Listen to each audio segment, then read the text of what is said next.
So today, this is for my international nurses. Are you an international nurse wanting to study in Canada? This is for you. I finally I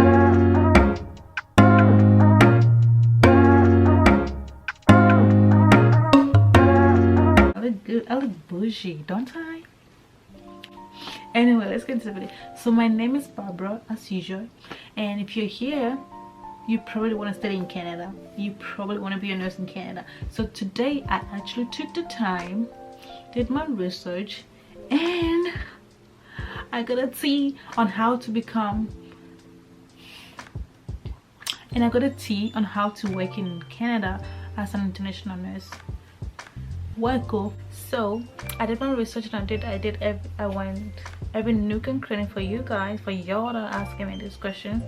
So you better watch this to the end because it's good tea. It's good. Get your tea. Get your what's my tea?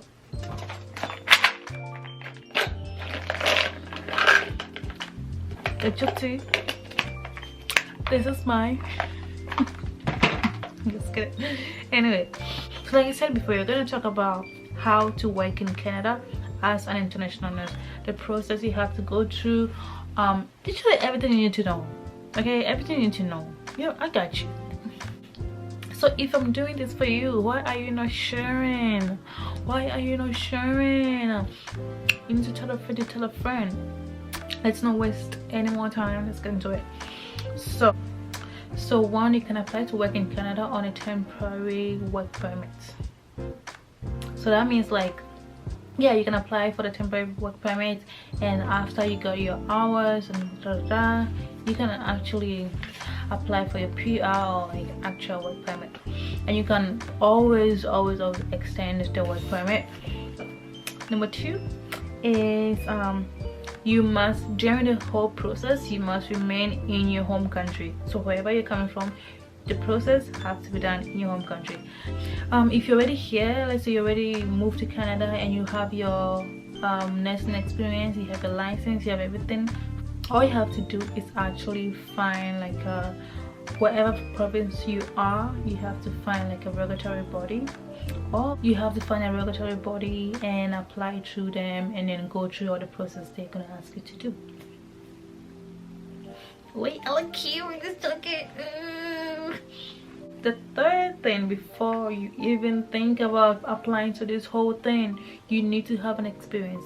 You need to have work experience, like nursing work experience. You have to have at least 1 to 2 work experience, you know. And you can obviously apply as an RN, an LPN. I don't know if they have LPN in other countries, but RN, LPN, or like a psychiatric nurse, or even a nurse practitioner. You can still practice here, you can still work here. You need to apply through the NNAS.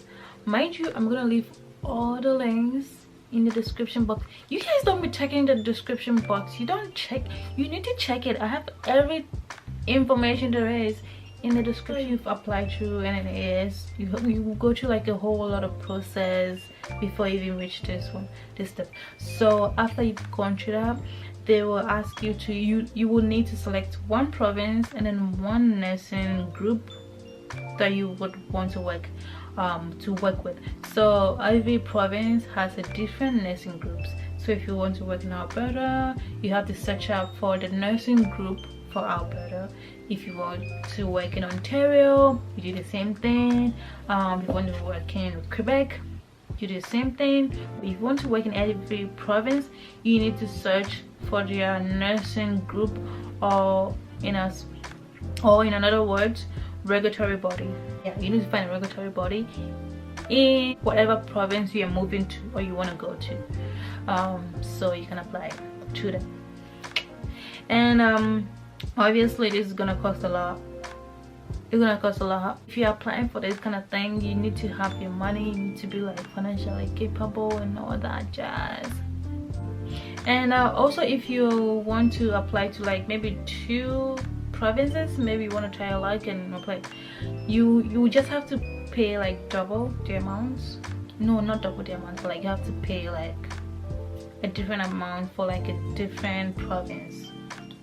So they'll ask you for all your educational documents, like the school you went to, your grades, your experiences, everything. So they're gonna ask for that. And once your educational credentials has been assessed, they will compare it to the Canadian education and make sure it's like, you know, the same. And if you're missing something from it, they will ask you to take some courses in Canada, like some Canadian courses in Canada, so you can meet up with like the Canadian educational level. So let's just say your educational credentials matches the Canadian one. So the next step will be background, like they'll do a background check on you. They will check your work experience, like I've been saying, you need to have a work experience. They will check if you have like you have good English, or they will ask you to do like the English proficiency test. And they will also check like for like good behavior and all that, you know. They will just check if you're like a good person and you have no criminal record. And also they will check for your license and registration in whatever country you are. So you need to have a license. And so after all that have been assessed, this is for people that have like the same educational equivalency as the Canadian education. And let's say your education doesn't match the Canadian one, like I said, they're gonna ask you to take some courses. It could be theory classes, it could be hands-on like lab classes, and you have to do some clinicals, you know, all those courses, so you can meet the Canadian educational credentials. After you've done all your courses, you pass all the classes, all the courses, then you proceed to writing your exams, your board exams. And when you pass, same thing, then you start to work. You get your work permit, your temporary work permit, and then you work. The whole process takes about 3 to 8 months, depending on which province you want to go to. Yeah, this is basically it. It's like very easy and straightforward, but it's gonna be like a little complicated, just know it. But if you're really serious about it, then this is pretty much all the process that you need to go into. So if you want me to give you some examples of some nursing bodies, so just so it should be easy, just hold on. So there's regulatory bodies or nursing bodies in every province, like I said. And here is some examples of some regulatory bodies in Canada. So Canada, or should I say CARNA, is in Alberta. NSCN is in Nova Scotia. CNO is in Ontario. SRNA is in Saskatchewan. NANB is in New Brunswick. If you go on Google and type in regulatory body for, let's say, whichever province you're going to, let's say like Montreal or Quebec, it will come out. So make sure you do all this research, make sure you read. I'm gonna leave all the links. So make sure you go through it, read through it, you meet the requirement, and then voila. And with this kind of opportunity, it's normally for like, if you've done like 4 years of education, you're more than likely to get it, like 4 years BS and RN in a different country, and you want to come here. This is like really good. And also, like I said, psychiatry, nursing, and LPN, midwife.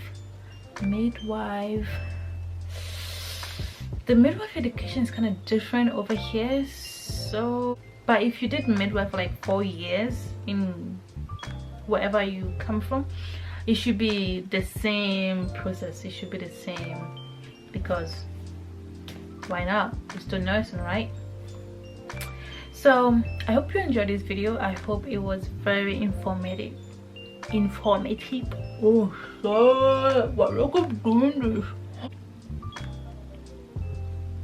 So if this video was very informative to you, leave a thumbs up, share it to your friends, share it to your nursing friends, share it to your wife who wants to be a nurse, share it to your husband who wants to be a nurse in Canada, or work as a nurse in Canada.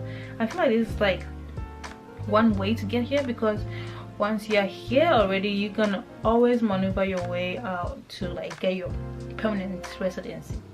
And yeah, so I hope it was helpful to you. Thank you for watching. Leave a thumbs up. Don't forget to leave a thumbs up. Bye.